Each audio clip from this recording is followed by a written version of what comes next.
அஸ்ஸலாமு அலைக்கும் சொந்தங்களே, இது சாட்டர்டே ஈவினிங் எடுத்த விலாக். நான் 5 மணிக்கு மேலே தான் விலாக் எடுக்க ஸ்டார்ட் பண்ணேன். மேகம் எப்படி இருக்குது பாருங்கள். வெளியே நின்று பால்கனியில் பார்க்குறப்ப எதிர்த்தாப்பு மாடியில் 2 காக்கா விளையாண்டுட்டு இருந்துச்சுங்க. அதை நல்லா க்ளோஸ்அப் பண்ணி எடுத்த கிளிப் தான் இது.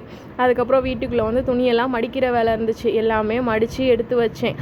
அதுக்கப்புறம் துணியும் நிறையா இருந்துச்சு. சரி போட்டு துவைச்சி எடுத்துருவோம், வேலை முடிஞ்சிடும்னு சொல்லி துணியை துவைச்சிட்டு இருந்த பாத்திரத்தெல்லாம் வாஷ் பண்ணி எல்லாமே எடுத்து அடுக்கி வச்சுட்டு இருந்தேன். அப்புறம் வாஷ் பேஷனும் கொஞ்சம் இதாக இருந்துச்சு. வாஷ் பேஷனையும் நல்லா க்ளீன் பண்ணி விட்டுட்டு அதுக்குள்ளே துணியோடையும் முடிஞ்சிருச்சு. சரி துணியை எடுத்து காய போட்டுருவோம், வேலையாக எல்லாத்தையுமே முடிச்சிடலான்னு சொல்லி துணியையும் காய போட்டு முடிச்சுட்டு கொஞ்சம் நேரம் உட்காந்து டிவி பார்த்துட்டு இருந்தேன். அப்புறம் என் மாமியார் ஹனி கேக் வாங்கிட்டு வந்திருந்தாங்க. எனக்கு ஹனி கேக்லாம் பிடிக்கும். அதை சாப்பிட்டுட்டு அவங்க கொண்டு அந்த பாலையும் காய்ச்ச போட்டுட்டு காய்கறி எல்லாம் வாங்கிட்டு வந்திருந்தாங்க. என்ன இருக்கோ எல்லாமே வாங்கிட்டு வந்திருந்தாங்க. ஏன்னா நியூ இயர் வேறு வருது, எல்லாமே இருக்கணும்னு சொல்லி எல்லாத்தையும் எடுத்து வச்சுட்டு இருந்து நைட்டுக்கு தோசையும் தேங்காய் சட்னி அரைச்சி சாப்பிட்டோம்.